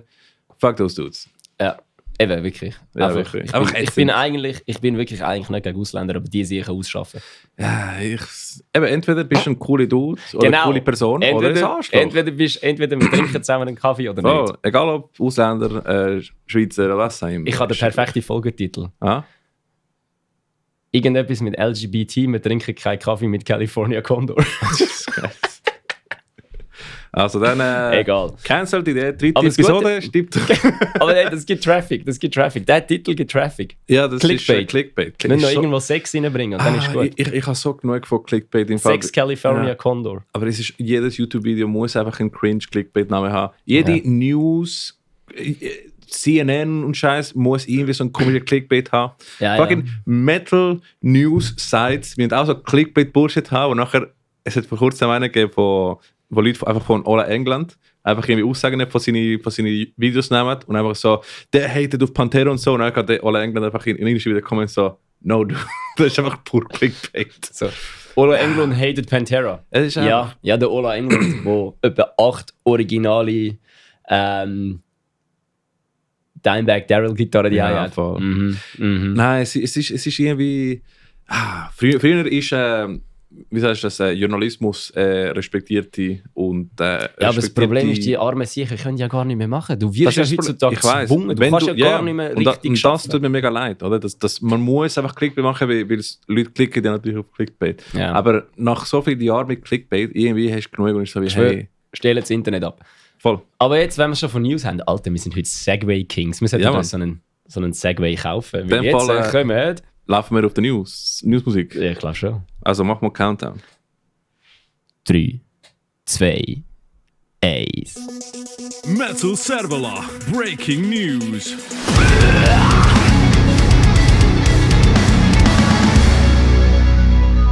So, meine Damen und Herren, willkommen zu den News. Willkommen zu den Nachrichten. Yes, Nachrichten in Metal Servola. Und zwar, wir fangen da mit einem Thema, wo eher weniger allgemein Metalheads betrifft, sondern einfach Gamers in der Metal-Szene, weil es gibt einen grossen Crossover zwischen der Metalhead-Szene und Gaming-Szene. Das gibt es, glaube ich, bei allem, weil jeder einfach gamet. Ja, genau. Heutzutage ist einfach komplett. Also ich meine, alle gamen. Dein Lehrer gamet, dein Arzt gamet wahrscheinlich auch, oder? Von dem her, mein Arzt gamet mit dem Leben von seinen Patienten. Ja, voll. Schon gamblen da. Voll. Weißt du noch das Spiel finden, wo hast du so irgendwie... Dr. Biber! Ja, genau. Ja. Hast du so das Herz rausnehmen und so, das ist einfach am Spielen. Das ist geil. Voll. Und also es betrifft das Game, der heisst Valheim. Ich spiele es mega gerne, es ist wirklich ein... man kann sagen, der Game ist sehr Metal. Es ist eigentlich Wikinger in der Afterlife, oder? Und es geht um... so wie Minecraft für Metalheads, schlussendlich. Also ich meine, du kannst Zeugs bauen, du tust die Ressourcen holen und du tötest Mobs und du tötest Bosses und kannst auch mit Leuten zusammenspielen. Das ist richtig geil. Wikinger halt, geil. Also Amon Amarth in Game-Version. Von dem her, könnt ihr checken, es gibt eine neue Expansion raus in diesem Game, eine grosse. Heißt Mistlands, heisst, es kommt eine komplette neue Biome oder Zone, wo du kannst noch mehr Ressourcen, neue Waffen, neue Shit holen. Also, geht mal checken, ist ziemlich überraschend rausgekommen. Also es sind wir auch, ich war am Mittwoch, ich bin im Büro. So, damn, ist rausgekommen. Okay, gut, ich habe nicht gesehen, dass es rauskommt. Also bin ich jetzt am Gamen mit meinen Brüdern und es ist geil. Richtig cool, kannst du checken. Sick. Wenn ich Stimmung oder ein Licht im Soundtrack? Hey, who knows? Irgendwann vielleicht. Apropos Who. Aha. Wer? The Who. The Who? Spielt da nächstes Jahr am Greenfield. Wirklich? Ey, wir sind Segway Kings heute. Super. Wir sollten uns nicht Dropout Kings, sondern Segway Kings nennen. Absolut. Ja, das Greenfield-Line-Up ist dropped und irgendjemand hat mir geschrieben, hey, das Line-Up von Greenfield ist schon noch cool. Und ich so auf Instagram geschaut und so, woher hast du das? Ich habe, da ist nichts. Und dann schreibt mir der andere Kollege, Bro, sie hat den Post wieder gelöscht, was ist los? So. Und ja, es hat jetzt das Line-Up gesehen eigentlich recht cool aus, was mir ein bisschen anschießt. Also nicht anschießt, aber ich habe ja, glaube ich weiß nicht, wo ich das gesagt habe, vielleicht in diesem Podcast oder sonst irgendwo. Ich habe ja irgendwie ein bisschen das Greenfield... Scheiße ist. Nein, ich finde das Greenfield ein bisschen... So das Festival gibt sich meiner Meinung nach zu wenig Mühe. So Rotation? Nein, nicht wegen der generell, einfach das Festival. Die Organisatoren geben sich zu wenig Mühe. Ich meine, wenn du schon mal an einem deutschen Festival warst oder irgendwo am Wacken oder so, das ist das Festival. Wann bist du am Wacken? 12 und 13. Ist das Festival... Wir müssen wieder mal... Wir müssen wieder mal gehen. Ich bin nie gewesen. Gehen wir. Irgendwann einmal. Das ist immer ausverkauft. Das Jahr ist nach 20 Sekunden ausverkauft. Ja, genau. Auf jeden Fall, das ist das Festival, wo sich die Leute Mühe geben und du gehst hin und du merkst wirklich, egal was, es ist einfach perfekt organisiert. Es hat genug WTs, es hat genug Duschen, es ist alles gut. Wenn irgendetwas nicht funktioniert, wird gerade alles daran gesetzt, dass es gefixt wird. Wenn irgendetwas ein Problem auftaucht, das werden alle Leute, es wird einfach gemacht. Und das Greenfield ist einfach so ein bisschen, ich habe das Gefühl, das sind deutsche Veranstalter, die organisieren ja Southside und Hurricane. Und ich habe das Gefühl, das ist einfach so ein Festival, das sie in die Schweiz setzen, weil es in der Schweiz kein grosses Metal- und Punk- und Rock-Festival gibt. Ja, Greenfield ist das grösste. Darum nehmen sie es in die Schweiz, stellen es an und kassieren einfach den Cash. Aber ja, genug Hate, weil jetzt das Line-Up ist wirklich eigentlich geil. Es ist Papa Roach dazugekommen, The Who, Hollywood Undead, Boss Hoss, der Hailstorm, Hailstorm habe ich letztes Mal ein bisschen drüber abgewichst. Enter Shikari, Anti-Flag, Amity Affliction, Zebrahead, Less Than Jake, oh nice, Avatar, Lionheart, wie heissig, Touch Amore und jetzt noch ein paar Schweizer Bands. Coil Guns, Taylor Acorn. Wer? Coil Guns. Die kommen aus der Westschweiz. Habe ich schon mal ein Review darüber geschrieben. Ist geil. Taylor Acorn, Über You und Nofnog. Also es hat ein paar Schweizer Bands in dem Line-Up drin. Ist noch geil. Ja. Und ja, darfst einmal raten, wer jetzt noch Headliner geworden ist. Headliner. Ja, ich gebe dir 2 Tipps. Es ist nicht Nightwish oder In Flames. Die Bands sind anscheinend nicht mehr beim Greenfield dabei. Es hat jetzt aber 3 neue Bands, die immer Headliner sind. 3 neue Bands, die wir Headliner werden. Warte. Gib mir eine Minute. Von Amerika. Eine ist von Amerika, die andere ist von Nordeuropa. Electric Callboy. Nope, können wir nicht. Nicht, warte schon. Amerika. Ist hässig, ist richtig hässig. Hat vor 2 Jahren am Greenfield gespielt, hat vor 4 Jahren am Greenfield gespielt, spielt literally jedes 2. Jahr am Greenfield seit Neuem. Hässig. Amerikanisch. Wir haben Hatebreed. Nein, Headliner vom Greenfield, Alter. Headliner vom Greenfield. Hatebreed ist nicht Headliner-Material. Meinst Ist es nicht, nein. Die wären unter Parkway Drive, die wären so Arch-Enemy-mäßig, die wären so nicht einmal Co-Headliner. du? Wer ist es denn? Wir haben schon öfters über den Dude geredet in unserem Podcast. Ein Dude. Ja. Dude. Amerikanischer Dude. Der einfach überall seine Schnurren aufreißt. Mit welcher Band kommt der? Slipknot? Ja. Slipknot spielt einfach zu oft am Greenfield, weil die haben nicht das Jahr gespielt, aber das Festival voran hat Slipknot gespielt. Und weißt du, wer auch noch gespielt hat, das Festival voran? Was schon? Sabaton. Sabaton habe ich mal gesehen. Ja, ich auch. Greenfield, ja. Aber das Ding ist, ich habe mich immer darüber aufgeregt, dass Nightwish, In Flames und Prodigy und Limp Bizkit jedes 2. Jahr am Greenfield spielen. Vielleicht haben sie es gehört. Dafür spielt jetzt Slipknot, Sabaton und Volbeat jedes 2. Jahr am Greenfield. Oh, Volbeat ist auch dabei? Ja. Nein, Volbeat ist nicht dabei, aber Okay. die kommen sicher, die kommen sicher im 24. Dann. Ja, ist möglich, ja. Aber die Ärzte spielen fucking Legends. Yes. Parkway Drive, nicht als Headliner, was ich verdammte Frechheit finde. Aber Die sind auch in den letzten paar Jahren ein bisschen unter dem Radar gegangen. Sie haben halt den Sound ein bisschen geändert, das ist nicht mehr so richtig Metalcore, sondern ist so eine Mischung mit... die sind absolut nicht unter der Radar, die sind ja fucking gross geworden. Die sind letztes Jahr Wacken-Headliner gewesen. Nicht das Jahr. Oder nein 2019. Bro, die sind im 19. Headliner vom Wacken Open Air gewesen. Die sind der Main Act gewesen vom Wacken Open Air. Ja, ich habe das Gefühl, es ist so wie... Der hat Slayer gespielt, wenn es mir recht ist. Hast du einen Songnamen, der mega viel ist, der jetzt die 2 Alben rausgekommen ist? Von den letzten 2. Aha. Ja. Vom Album... Wie heißen die? Shit, jetzt habe ich es gerade vergessen. Wie heißt es? Aber dafür hast du Wild Eyes wahrscheinlich immer im Kopf. Well, das habe ich... Nein, ich habe jetzt gerade... Du hast mich jetzt einfach gerade mein Hirn gebrickt. Der vorletzte war ja Ire. Ire, das habe ich krass gesehen. Nein, fuck, wie heißt das? Der hohe Piraten-Metal-Song. Nein.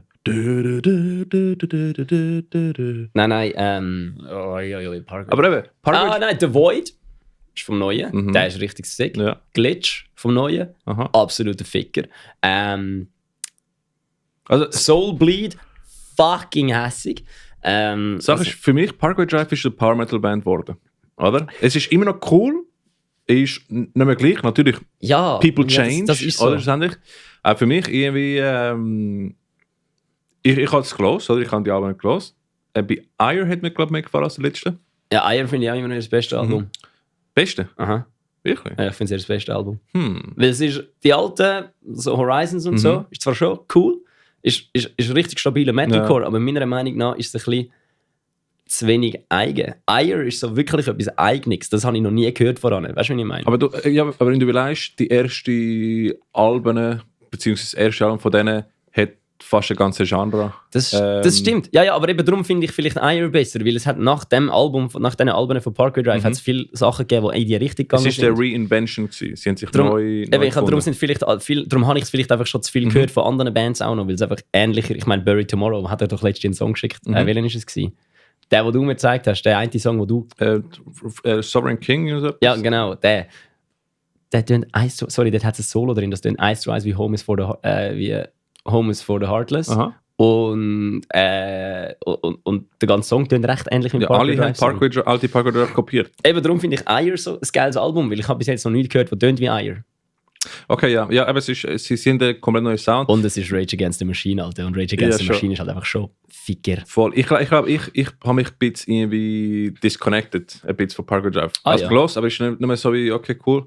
Aber Wild und so, das ist oder halt die erste... Weil ich bin auch spät im Metalcore-Game gekommen. Also ich habe Metalcore erst im 2012 angefangen zu spielen als Thrash-Metal-Gitarrist, oder? Ja, easy. Und dann ist irgendwie, ja, weiß nicht. Aber es ist eine coole Band. Cool, dass, schade, dass sie nicht Headliner sind. Das ist wirklich schade. Was ich einfach nur geil finde, ist immer, wie alle am Brüllen sind.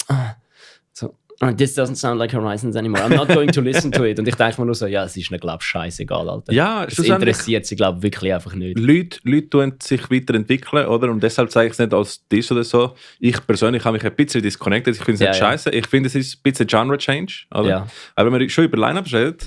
Ich habe noch schnell, um da noch kurz einspringen. Ich habe das doch in unserem in der Pilot-Episode habe ich das doch gesagt. Was? Die da jetzt brüllen, dass Parkway Drive sich verändert haben, das sind einfach Leute, die selber in ihrem Leben immer noch am gleichen Punkt sind wie mit 17. Ja, genau. Und einfach nicht damit klarkommen, dass Sachen sich verändern und dass die Zeit geht weiter. Bands sich vergrößern und Bands grösser werden und besser oder anders werden. Voll. Und einfach sie stehen immer noch dort. Und durch das, dass sie merken, dass Bands sich verändern, merken sie, dass sie in ihrem Leben nichts geändert haben und einfach immer noch genau gleich sind. Und darum hassen sie das. Ja, der Rest der Welt hat sich weiterentwickelt und ist nach vorne gegangen. Genau, und du bleibst genau gleich. Und du stehst dort und und bist einfach darum, anstatt selber etwas zu ändern, bist hässig auf Parkway Drive. Voll. Ich meine, es ist Haters gonna hate. Aber ja, wenn wir schon über Line-Ups reden, was kommt da noch nächstes Jahr? Ja, nochmal ein Festival, aber das Mal ist es in der Schweiz. Interlaken ist Schweiz. Interlaken ist eine chinesische Exklave. Ja, voll. Das Grenchen Line-Up, was funny, lustigerweise gleich viel Zahlen hat, also gleich viele Ziffern hat wie das Greenfield Line-Up. Also einfach, es sieht von der Excel-Tabelle gleich aus. Oh, jetzt. Du musst schnell kurz das Grenchen reden, für die noch nicht wissen. Ich gehe das Line-Up suchen. Jetzt nimmst du noch Wunder von der Anzahl Besucher, wie gross der Unterschied eigentlich ist. 10-mal grösser ist das Greenfield. 10-mal grösser ist das Greenfield? Mindestens. Ich glaube, also knapp. Ich weiss nicht, ich habe mal gehört vom Umi, dass 3'500 Leute etwa das Grenchen können. Aha. Und das Greenfield hat ja 30'000. Weil ich glaube, es ist eine Frage von der Zeit, bis man Grenchen vielleicht eine größere Location geht. Und nachher, ich glaube, vom Potenzial her von den Bands. Ich finde, und ist auch so, irgendwann hast du schon mal Slipknot gesehen und Vollbeat oder so. Ja, das ist es. Wenn euch das Line-Up von Greenfield auf den Sack geht, weil es immer die gleichen Bands sind, gehen also Open Air Grenchen. Weil Grenchen ist ein bisschen näher am Underground, hat das Ohr näher am Underground und das macht es für mich so mega ein bisschen attraktiver. Grenchen hat halt einfach den geiler Booker. Ja, das stimmt. Eben, ich meine, wenn jemand den Ohr am Underground hat, dann ist der Umi. Wenn einer weiss, welche Bands gerade am Laufen sind, dann ist es. Und jetzt das Line-Up vom Grenchen dieses Jahr. Headliner. Aber mach es langsam, so kann ich reagieren. Headliner. Frank Carter and the Rattlesnakes. Ah, die du gesehen hast. Genau, ja. lit. The Ginger dort. The Ginger Prick. Dann Terror. Uff. Hässig. Landmarks. Geil. Good Riddance. Kann ich nicht. Punkband. Alte Punkband. Geil. Fjord. Sag mir etwas. Das ist die deutsche Band, die also ein bisschen Post-Hard, also wo wirklich Post-Hardcore oder Post-Punk macht. Okay. So richtig hässig. Grade 2. Was? Grade 2 war Vorband in Zürich von wie heisst die Band, die Machine Gun Blues geschrieben hat? Machine Gun Blues? Shit. Kann ich nicht. Social Distortion. Kann ich nicht. Absolut geile Band. Dann Svalbard, kenne ich nicht. Svalbard. Wahrscheinlich irgendetwas Nordisches. Nordisch, ja. Carson, habe ich schon gehört. Ist glaube ich ein Alternative Rock. Okay, ja, The High Times, kenne ich auch nicht. Path of Resurgence. Aber... Sag mir etwas. Ist nicht eine Schweizer Band? Kann sein, dass es eine Schweizer Band ist. Ja. Ich weiß es nicht. Aber auf jeden Fall, das Line-Up sieht jetzt schon frecher aus wie das Line-Up von Greenfield. Voll. Ja, Landmarks sind alle heftig. Ja, das ist geil. Das ist wirklich geil. Ich liebe es. Und das sind alle die Bands, die bis jetzt raus sind? Alle Bands, die bis jetzt draußen sind. Es kommen noch mehr. Da kommen noch viel mehr. Ja. Wahrscheinlich werden dann noch ein paar Schweizer Bands dazukommen. Ja, da bin ich gespannt. Das ist ein geiles Festival. Ist in Grenchen. Ist 2 Tage. Und wir sind... Eversis hat mal einen Ausflug gemacht dorthin. Und ja, es war sehr unterhaltsam, wo im Partyzelt plötzlich unser Schlagzeuger das Gefühl hatte, er müsse jetzt anfangen zu tanzen, wo Biene Maya läuft und einfach so auf den Boden klatscht. Hey, Umi, übrigens, wenn du mal eine Nu-Metal-Band brauchst, du hast mal Eversis anrufen, wenn du eine Metalcore-Band brauchst, schießt mal Whitehead. Wir sind alle gerne dabei. Das hat der Ricky gesagt, nicht ich, gell? Einfach nicht böse auf mich, das war der Ricky. Low-key tun wir uns schieben. So wie wenn du Business-Kärtchen einfach in der Bar nimmst, so hey. Genau, wenn du einfach so zu allen angehst, so hey, kann ich eine Band. So, ja. Richtig. Basis. Aber ja, nein, geiles Line-Up. Grenchen ist noch nicht ausverkauft, oder? Doch? Nein. Okay, ja, da gibt es Early Bird Tickets sind ausverkauft oder so etwas. Ja, ich glaube, wir müssen nachher bei dem Podcast ein paar Ausflüge machen an Festivals, nur können sagen, wie es ich kann auch so ein Ding wie der Josh hat, können wir einfach fragen wir Grenchen an, ob wir als Medienpartner gehen können. Das ist schon geil. Das wäre schon lustig. Ja. Fragen wir es nicht an, warten wir bis sie uns anfragen. Gehen wir als die Wurstgang. Dude, Ich meine, wie heisst es? Wir- Wurstgang. Oh, wir können, Nein, wir wir können können, nicht mit einem Servola-Kostüm, nein. nein, wir könnten Metal Cervela Flagge machen. Wir nehmen einfach so ein Brötchen stecken und machen einen Servola drauf. Geil. Ja, easy, das ist doch sick. Haben wir schon mal angesprochen, dass wir Merch haben? Nein, noch nicht. Wir haben es eigentlich mega low-key gemacht. Eigentlich kann ich erst sagen, so in mehreren Episoden. Ne? Aber falls ihr Neugier habt, also wir haben einfach Merch. Haben wir das Sum 41 Shirt schon? Nein, weil das ist vom Pilot. Das kommt nachher Stimmt, geil. Gut, easy. Wir haben Merch, gehen auf... Ist bei uns im Linktree. Gut, gehen dort. Voll, Super. Ich weiß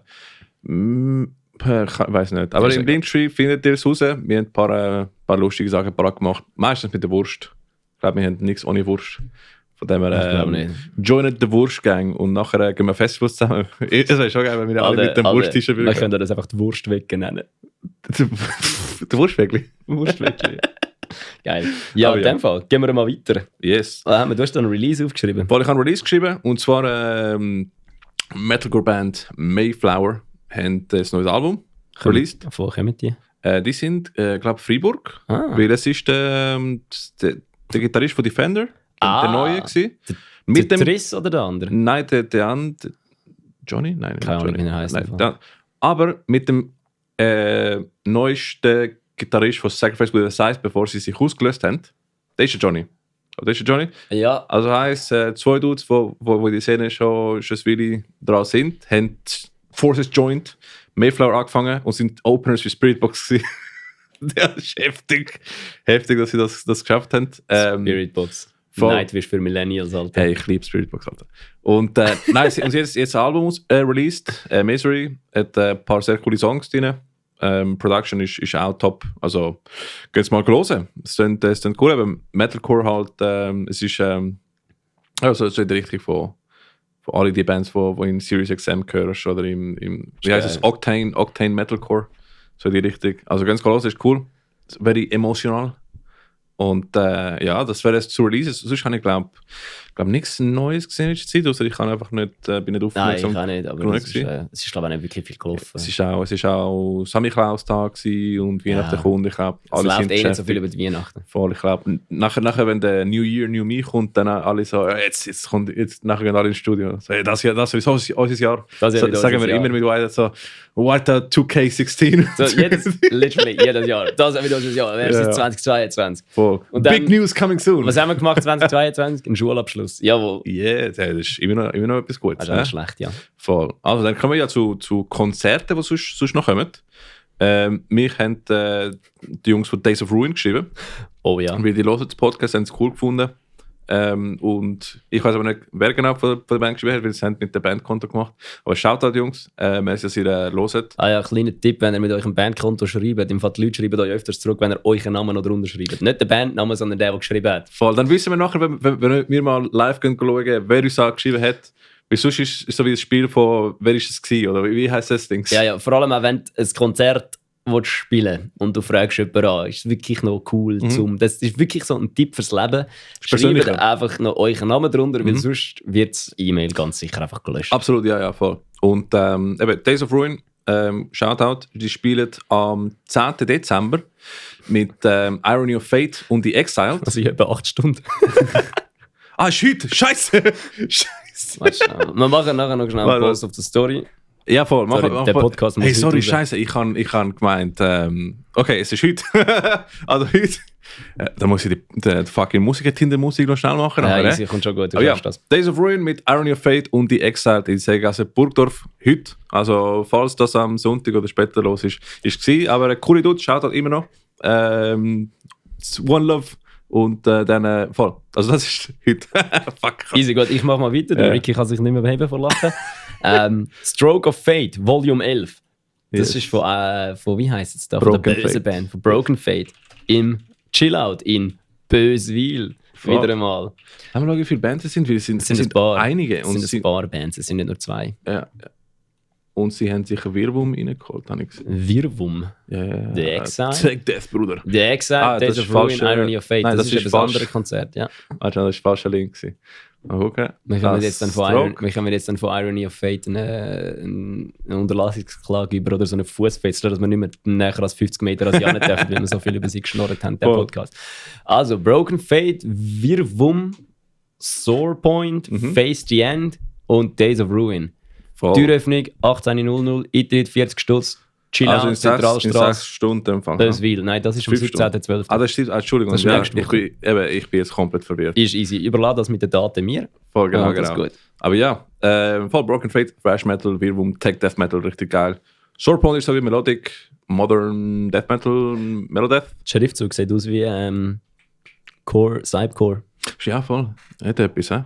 Face the End kann ich nicht, aber sind sicher auch cool. Und Days of Ruin machen auch coole Metal-Musik. Also gehen Sie schauen. Ist geil. Ich bin leider noch nie am Struggle of Fate gewesen. Ich kann nicht. Ist in Böswil. Das ist literally das erste Mal, wenn ich davon höre. Ja, Ja, gut. dann. Broken Fate sind halt... Hässig. Ich habe die Jungs kennengelernt, wo ich sogar noch kein Schweizerdeutsch geredet habe. Ich habe Englisch geredet mit denen. Geil. Es Ja. sind cool. Ja, es sind coole Dudes und... Shit, ich habe gesagt, ich schloss mal ihre CD und schreibe ihnen, wenn ich sie gefunden habe. Ja, musst du machen. In dem Fall, ich mache das mal noch im Podcast. Voll. Schloss die CD und sage, wie sie war. Ja, der Dings... ja, Broken Fate sind coole Dudes. Mit denen habe ich auch das erste Konzert in der Schweiz gespielt. Geil. Voll, wir sind in einer Biker-Bar im Muri Aargau. Wir sind Opener gewesen, weil ich habe mit den Brüdern vom Drummer gespielt Ja. in einer Band und wir sind nur Gitarre und Drums gewesen. Und ich einfach in Muri Aargau in einer Motorfahrerbar Englisch am Schnurren. Weil ich einfach kein Schweizerdeutsch kann.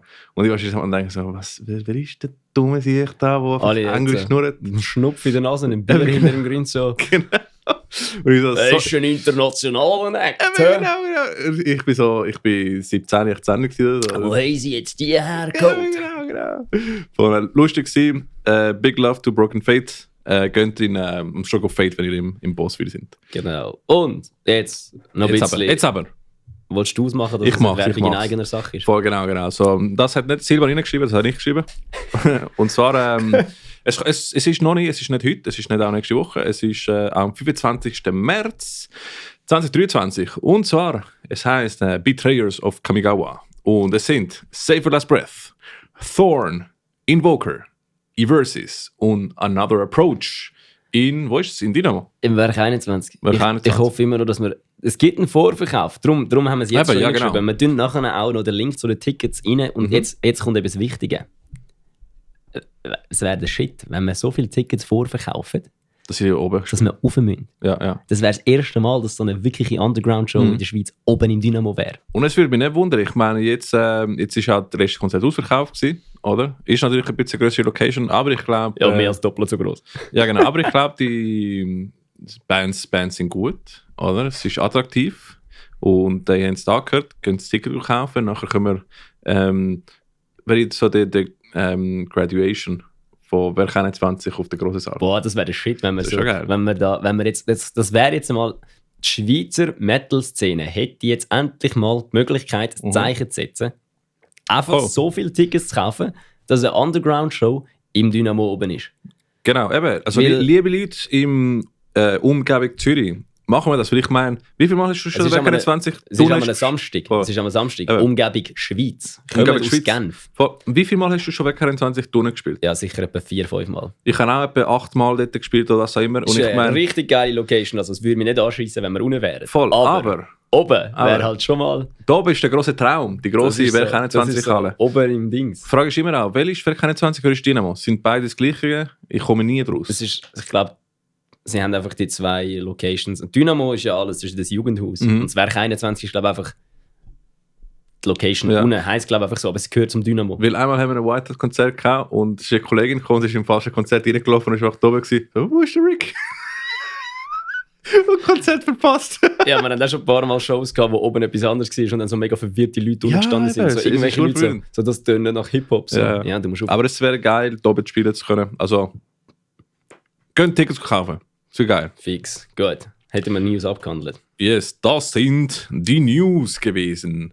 Also, und als nächstes kommen wir zu unserem coolen, ist eigentlich ziemlich frischen Segment. Der heisst Musiker Tinder. Und wir sind zurück und mit unserer ersten heiße Single-Kandidat in Musiker Tinder. Und zwar die Band Judge Minos sucht einen Drummer und Bassist. Also falls du sexy Bassist oder sexy Drummer bist, coole Person bist. 2 Leute oder jemand, der beides macht? Also, beide gleichzeitig, genau. Wenn du gleichzeitig Drums und Bass kannst spielen, dann bewirb dich bei Judge Minos. Sie machen, glaube ich, so Heavy Power Metal. Voll. Das wäre der erste Kandidat in dem Bachelor-Abig von Musiker Tinder. Zweiter Kandidat. Wolltest du uns erzählen? Ja, ey. Mach als sexy Bachelor-Stimme. Bachelor-Stimme? Kann ich. Ophelia sei, suche den neuen Drummer. Voll. Weißt du, wie die Schlagzeuger? TV-Shows, die früher gemacht haben, um Leute zu verkuppeln? Weißt du, was ich meine? Ja, aber ich... Bachelor Number 1 spielt du meinst Fußball. Und der nächste Bachelor ist Genau, ja. Ophelia sei und sie suchen den neuen Schlagzeuger. Wenn du Stöcke in der Hand hast und nicht gerne auf Sachen schlägst, dann melde dich bei Ophelia sei, weil sie sind heiß für dich. Voll. Slap them drums. Plus, Ophelia sei Mhm. haben ein Bandmitglied, das Ja. ein Festival organisiert. Voll. Das ICU-Festival. Ja, Das genau. heisst, wenn du am ICU-Festival spielen Dann- und du ein Drummer bist und du keine Band hast, würde ich mich wirklich dort bewerben, weil das ist recht ein guter... Oder wenn du bereits in 2 Bands spielst, so wie die meisten Drummers, dann bewirb dich für deine dritte Band bei Ophelia Sei. Yes. Yes. Als nächstes, wir haben ja vorher über Broken Fate geredet. Sehr coole Thrash-Metal-Band. Und ich suche jetzt einen Lead-Gitarrist. Also falls du sehr gut mit der Gitarre bist und Leads natürlich spielst und Solis und weißt, du bist der Kirk Hammett zum James Hetfield, dann bewirb dich doch. Das ist eine geile Band, bei denen ist viel los, die haben glaube ich schon 2 CDs oder 3 oder 2 und ein EP oder so etwas. Also sie geben Vollgas, sie sind coole Bands, coole Jungs und suchen einen Lead-Gitarrist. Also gehen dort bewerben. Mit Kirk Hammett zum James Hetfield. Meinst du, ein Gitarrist, der zwar auch krass ist, aber trotzdem nie die Recognition bekommt, weil der andere einfach kann downpicken. Der rechte Arm von James Hetfield Ist der beste ist immer noch der viel mehr Fame bekommt als der wirklich krass. Also gut, es sind beides gute Gitarristen, Ja. aber immer so Kirk Hammett so, ja, aber Kirk Hammett hat nicht den Downpicking von Dings. Es ist einfach so Rhythmus-Gitarre über alles. Ja, genau, darum spiele ich in einer New Metal Band. Fuck Lead, man. Deshalb ist Scott Ian mein Idol, weil der einfach, das ist eine rechte Hand fucking Master. Bro, Tom Morello. Tomorrow, ja, voll. Und da gibt es noch einer, ist so ein bisschen inoffiziell, aber ja. Ja, du. Willst du? Soll ich? Ja. Ja, komm. Anscheinend. Ich habe von dem noch nicht gewusst. Ja, bis jetzt. hast du einen Bassist dort gesehen?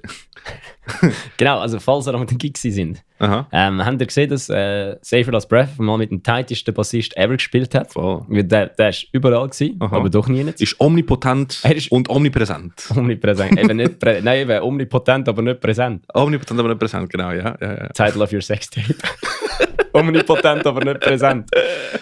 Boah, das wäre ein hure geiler Name für eine Sendung oder so. Mhm. Anyway, Sylp, also die sind jetzt nicht aktiv, also Save Your Last Breath, die Ja. sind nicht aktiv am Suchen, aber sie wären wahrscheinlich nicht abgeneigt, so wie das da steht. Hast du mit einem von ihnen geredet? Weil ich weiss von dem nichts. Ja, voll. Ja, du bist schon, glaube ich, 2 Gin Tonics, du hast, glaube ich, 2 Gin Tonics schon gehabt und dann bin ich einfach mit den Jungs auf Schnur gewesen. Zusätzlich zu den 8 Bier. Ja, so, dort, wo du bist, du hast wieder, glaube ich, jemanden verkuppeln und Oh. dann bist du Wingman am Spielen gewesen. Dort. Ja, dort habe ich keine Zeit Da für bin ich Save Your Last Breath. mit den Jungs von Safe Last Breath am Schnurren gewesen und ich habe gesagt, so, hey, es gibt keinen Bassist oder so, was ist los? Sie sind am Suchen, weißt du, weil ich habe gesagt, hey, wir haben jetzt Musiker Tinder im Podcast, oder da können wir auch ein bisschen Leute denen schicken, wenn es Leute hören. Und ja, sie haben gesagt, hey, die suchen im Fall nicht aktiv, also sie machen einfach Vollgas, wie immer, oder ist nicht etwas, was sie verhindert in dem Sinn, die sind halt tight as fuck. Genau. Also, Aber sie würden sicher eine Ausnahme machen, wenn richtig, also für den ist wirklich sehr wichtig, dass du eine geile Person bist. Sehr coole Persönlichkeit, die sind auch alle sehr liebe Menschen. ja, ich kann wirklich sagen, also das Ding ist, also sind wir ehrlich, sie brauchen keinen Bassist. Nein. Nein, weil sie haben keinen Bassist auf der Bühne gehabt, aber es hat, also du hast es nicht Es ballert immer noch. Ja gut, sie haben ja den Bass auf dem Ball. Ja, trotzdem. Von Ja. dem her, es ballert wie Sau. Und ich glaube, es ist wirklich eine Band, ich kann das aus persönlicher Erfahrung sagen, wenn du willst, eine gute Zeit haben, Mhm. wenn du auch ein bisschen flexibel bist, was Alkoholkonsum angeht, oder Partystimmung, oder einfach sonst nicht gerade ein stierer Keib bist, kannst du mit diesen Dudes wirklich eine gute Zeit haben. Ja, voll. Ich meine, die sind sehr liebe Dudes. Sind dir eure Instrumente? Also, ich meine... Vor allem der Bassist, der ist schon gut. Eben, das Bassist ist krass. Einfach wirklich jedes Mal auf den Schlag, perfekt. Und ich meine, jedes Mal, wenn ich die live sehe, denke ich, Scheiße, der Dave, der Drummer, ist, glaube ich, einer der besten Drummers in der Schweiz. Punkt. Ich meine, es ist brutal, was er mit der Ride macht im Fall. Schön. Also, wenn ich Save Last Breath sehe, ich sehe für mich eine der besten Bands in der Schweiz. Punkt, fertig. Ich meine, that's it. Und wenn du wirklich ein Teil davon willst sein, weil es ist nur eine Frage von der Zeit, bis sie den Lorna Shore Level erreicht von Aufmerksamkeit, national so international. Es ist wirklich nur eine Frage von der Zeit. Wirklich. Und ich brauche keine Lorna Shore, ich habe Save Last Breath. Ja, genau. Und deshalb, wenn du ein Monster auf dem Bass bist und eine richtig down to earth, coole, humble Person bist, wo zu der Chemie von der Band wird reinpassen, dann schreib mal die Jungs auf Save Last Breath, trink ein Bier mit denen, schau mal, was passiert.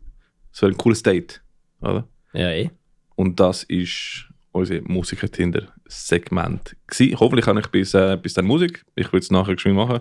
Und die Episode wird heute releasen. Oder? Wir sind jetzt Samstag, weil hoffentlich kommt dann jemand auf das Freund-Konzert noch, der da gehört hat. Ja. Dann musst du einfach eine Story posten, dann kommt das schon gut. Machen wir auch eine Story, Genau. absolut. Ich habe völlig Easy. vergessen, dass das heute ist. Es tut mir wirklich leid. Aber schau an Days of Ruin für die Nachricht. Wie gesagt, wenn ihr ein Konzert habt, ein Release, irgendetwas, ihr macht eine Ihr seid ein Musiker, der eine Geburtstagsparty, Band sucht. ihr macht eine Geburtstagsparty für das Grosspapi, wir müssen einfach Leute einladen. Hey, schreibt uns im Fall. Ja, also eben, das Ding ist ja, ich bin ja bei Sons of Coherence gewesen, um noch ein bisschen zu schauen, wegen Shows und so. Vor allem, also falls ihr irgendetwas braucht, also eben, Eversis, ich bin ziemlich sicher auch Whiteout, und Sons of Coherence und alle, wir sind down to play, also können das gerne schreiben. Absolut. Wir sind unkompliziert, wir spielen Konzert, Geburtstagsfest, Hochzeiten, je nachdem, solange es passt, machen wir das. Und wir sind auch wirklich parat, wir sind auch wirklich am Suchen, aktiv nächstes Jahr Konzerte zu spielen.